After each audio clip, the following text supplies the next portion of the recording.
किसी न किसी केंद्र पे होता रहता है, लेकिन सत्संग इस जीव के लिए सबसे गुणकारी चीज है। दुनिया में सारी चीज आसानी से मिल जाती हैं, संतों का सत्संग मिलना बड़ी मुश्किल है। इसलिए जहां कहीं भी आपको ऐसा अवसर प्राप्त होता है, उसको हाथ से ना गंवाएं और जितना हो सके ज़्यादा से ज़्यादा उसका लाभ उठाना चाहिए। अभी शेठ रामनारायण जी के बारे में आपने सुना था। सत्संग कोई कहानी किस्से का नाम सत्संग नहीं है। संतों के वचन को सुन के अपने जीवन को जब तक हम बदलते नहीं हैं, उसको बुराइयों से बचा के अच्छाई पर नहीं लेके आते हैं, चाहे आप नित्य प्रति सत्संगों में बैठते रहो, आपको कोई लाभ नहीं होगा। जिस रामनारायण जी के बारे में बात की, वो 60 साल की उम्र में मेरे पास गया था। घर बार छोड़ के आश्रम में जाके कहने लगा कि मैं त्याग का जीवन जीना चाहता हूं। संतों और महापुरुषों ने जो वाणी कही है उसका मैं अनुभव करना चाहता हूं कि जो जो उन्होंने व्याख्यान दिए मैं भी उनकी तरह से करनी करके, सूरज सबर का योग करके आध्यात्मिकता की ऊंचे से ऊंचे दर्जे पर पहुंचना चाहता हूं। मैंने उसको कहा कि रामनारायण जी, आप गृहस्थी आदमी हैं, संतान पैदा की है, घर छोड़ के आए हो, ये काम इतना आसान नहीं होगा। बोले कैसे नहीं होगा? मैंने उनको उनके पैरों पर खड़ा कर दिया है, जो कुछ मेरे पास था उनको संभलवा दिया है, अब मेरा कोई सरोकार नहीं है।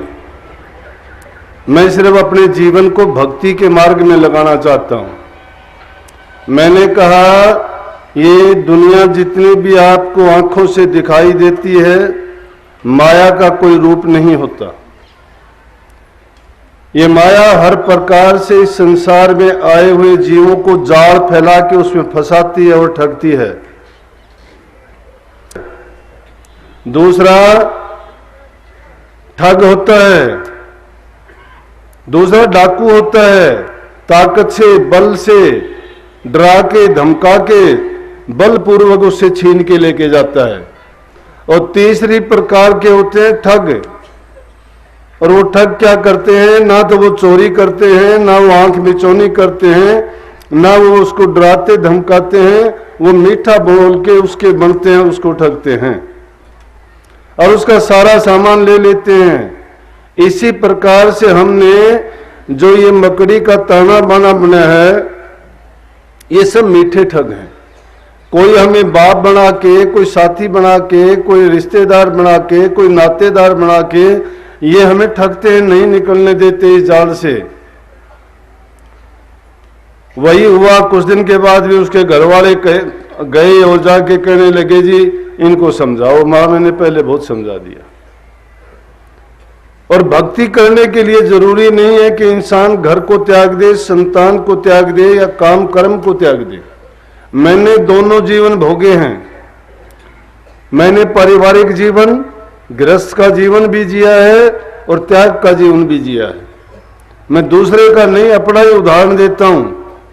छोटी उम्र थी, सुख दुख संसार के देखे, वो भी सतगुरु की मौला की मर्जी थी कि हमें क्या अनुभव करवाना था।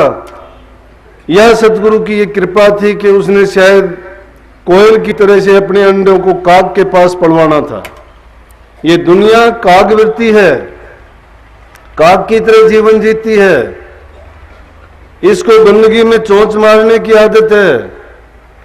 ये नहीं देखती है कि किसको दुख होता है, किसको किस प्रकार से परेशानी होती है, लेकिन उस परेशानी में भी ये अपना आनंद लेके दूसरे की परवाह नहीं करता। जिस प्रकार से बुगला समुद्र में ही रहता है, हंस भी वहां रहता है। बुगले का काम गंदगी को खाना है, मेंढक मछलियों को खा के अपना गुजारा करता है, हंस भी वहां रहता है। संतों के जो जीव होते हैं वो दुनिया में पलते हैं, रहते हैं।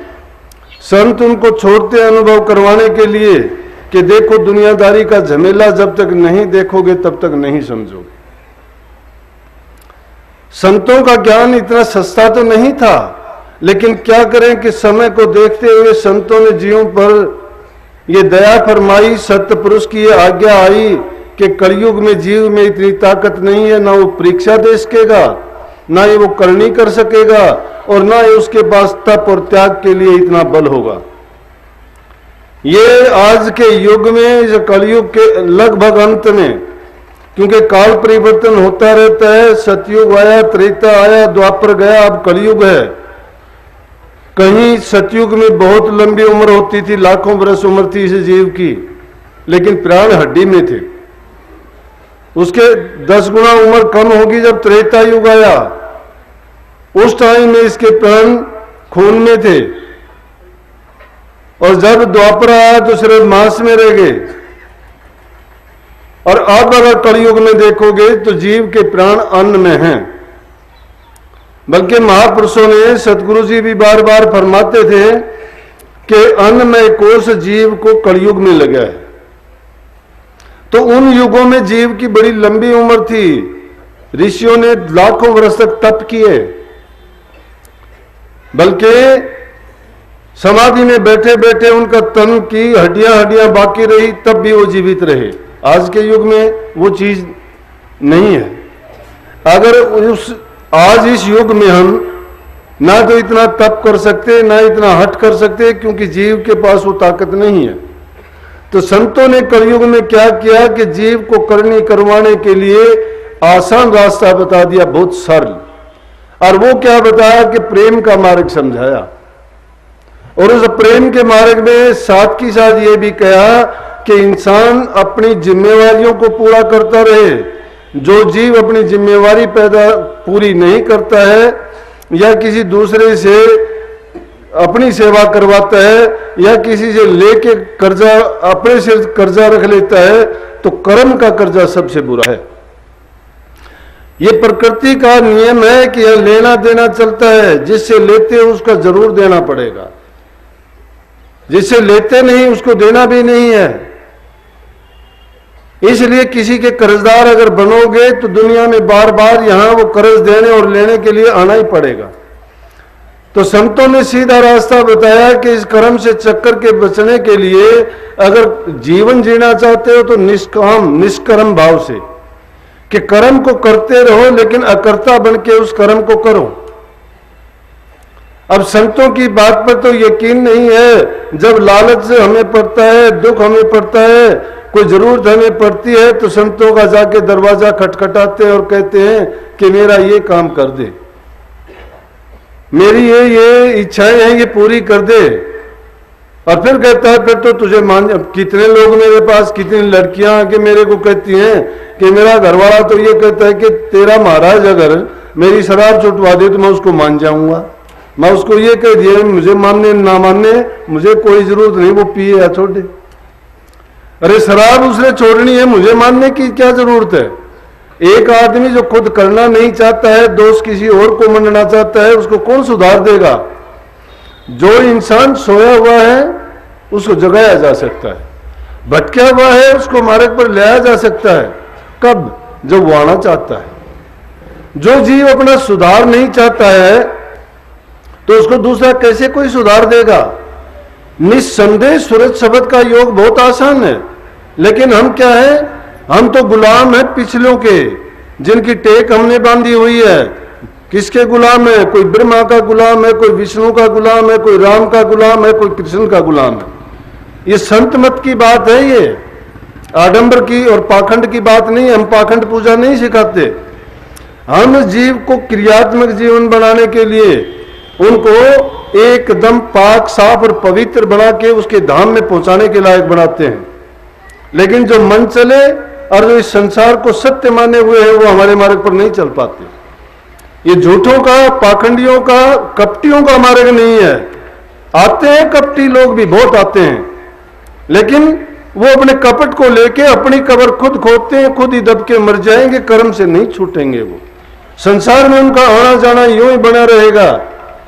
लेकिन जो संतों के जीव हैं और सच्चाई के साथ प्रेम का नाता जिसने संतों से जोड़ लिया है और जो उनकी कृपा का पात्र बन गया है, दर्शन की बात आई थी कि दर्शन का मैं प्यासा सतगुरु दर्शन का मैं प्यासा। अगर सही मायने में गुरु के दर्शन के प्यासे हो ना, तो एक बार भी अगर गुरु का दर्शन तुमने सच्चाई से कर लिया तो तुम्हारे जन्म जन्म के कर्मों से बरी हो जाओगे। लेकिन होंगे कौन जिन लोगों के दिलों में श्रद्धा है, जिसका हृदय साफ और पवित्र है, जिसके दिलों में धोखा तो पहले से भरा हुआ है। अरे जिसके काली स्याही से ही काले बोर्ड पे तुम लिखना चाह रहे हो, कैसे लिखा जाएगा? तुम्हारे हृदय काले हैं और काली कलम और काली स्याही से उस पर तुम लिखना चाहते हो, नहीं लिखा जाएगा। अगर उस काले पर लिखना चाहते हो तो सफेद से लिखा जाएगा। और सफेद नाम सत्य का है। जो सत्य के मार्ग को अपना लेगा वो कलंक को साफ करके चला जाएगा। लेकिन दो घोड़ों पर सवार नहीं रह सकते कि बुराई के रास्ते पर भी चलते रहो और संतों के सत्संग में भी दिखाई देते रहो। मैं छिपा के कहने वाला नहीं, सच्ची बात कहने वाला हूं। ऐसे जीवों का तो कभी कल्याण होने का मतलब ही नहीं है। वो दुख भोगेगा, इस जीवन में भी भोगेगा, वो बच ही नहीं सकता। लेकिन उसकी कर्म की मार है, उसके बस की बात भी नहीं है। इसलिए जीव को ये चेतना कब आएगी? संतों के वचन सुनने से आएगी, बार बार सत्संग में जाने से आएगी। जब बार बार उनके वचन को सुनेंगे, लेकिन वचन को सुन के जब अपनाया नहीं, वचन को सुन के अपने जीवन में जिसको उतारा नहीं, तो फिर उसका जीवन कैसे बदलेगा? बदलने का नाम है ये। राजा अशोक का जीवन सबने सुना है। उससे पहले आज अशोक के गीत गाते हो कि सड़कें बनवाई, छायादार पेड़ लगवाए, बुद्ध धर्म का प्रचार किया, बुद्ध भिक्षुओं को तैयार किया, दूसरे देशों में बुद्ध धर्म का प्रचार किया। उस समय बुद्ध धर्म का बोलबाला था। लेकिन वही अशोक उससे पहले कितना क्रूर राजा था। उसकी महत्वाकांक्षाएं कितनी थी। उसने आसपास के राजाओं को जीत लिया, उसकी लालसा नहीं भरी। उसकी तृष्णाओं ने जोर मारा, दूसरे राजाओं को अपने अधीन कर लिया। फिर भी उसको ये तसल्ली नहीं हुई कि अभी मेरा सपना पूरा नहीं हुआ। और उसी आकांक्षा के वशीभूत होके कलिंग के राजा को और उसने जाके आक्रमण किया। और जब उसने आक्रमण किया और जो मरे हुए लोगों को उसने देखा अपनी नजरों से, उसके जीवन को बदल के रख दिया। क्या बदला? ये बदल दिया कि उसने कसम खाई कि जिंदगी में कभी मैं युद्ध नहीं करूंगा, कि मैंने जितने अत्याचार और जुल्म किए हैं ऐसे पाप मैं कभी नहीं करूंगा। ये बदलना है। अरे वो तो उसने कर्म किया था, दिखाई देता था उसने कितने लोगों को मरवा दिया। हम कर्म कसाई हैं, नित्य प्रति तीनों प्रकार से कर्म करते हैं। मन से करते हैं, शरीर से करते हैं और वाणी से करते हैं। मन, वचन और कर्म तीनों प्रकार से हम पाप करते हैं, नित्य प्रति करते हैं। अब वो बुरे जो कर्म करते हैं उनको जब तक नहीं छोड़ते हैं तो बदलाव कहां पे आया? नाम में तो वो ताकत है, नाम तो जीव के सभी कर्मों को, पापों को धो डालती है। लेकिन आपको नाम लिए हुए इतने दिन हो गए, क्या कोई बदलाव आया? या तो आप नाम को जपते तक नहीं हो। मैं तो कहता हूं ध्यान अभ्यास की बात छोड़िए कि नाम को उसको जपने की भी बात छोड़िए। आप इतनी सी बात मानने के लिए तैयार नहीं है। आप आए सत्संग के लिए हैं और सत्संग के लिए आए हैं, फिर भी आप 2, 4, 10 मिनट के लिए टिक नहीं सकते हो। क्यों नहीं टिक सकते हो? कि शरीर को, मन को आदत नहीं है, ना बैठने की है, ना सुनने की है और ना इस पर विचार करने की है। हाँ, फिक्र करने की जरूर है। अगर एक छोटी सी चीज तुम्हारी खो जाती है, अगर 1 किलो दूध देने वाली गाय भी तुम्हारी शाम को घर नहीं आती तो पूरी रात नहीं सोते, उसको उसके ख्याल में डूबे रहते हो, ढूंढते रहते हो। लेकिन क्या कभी ये सोचते हो कि मेरे सतगुरु के दर्शन हुए, मुझे इतने दिन हो गए? दर्शन में बड़ी ताकत है।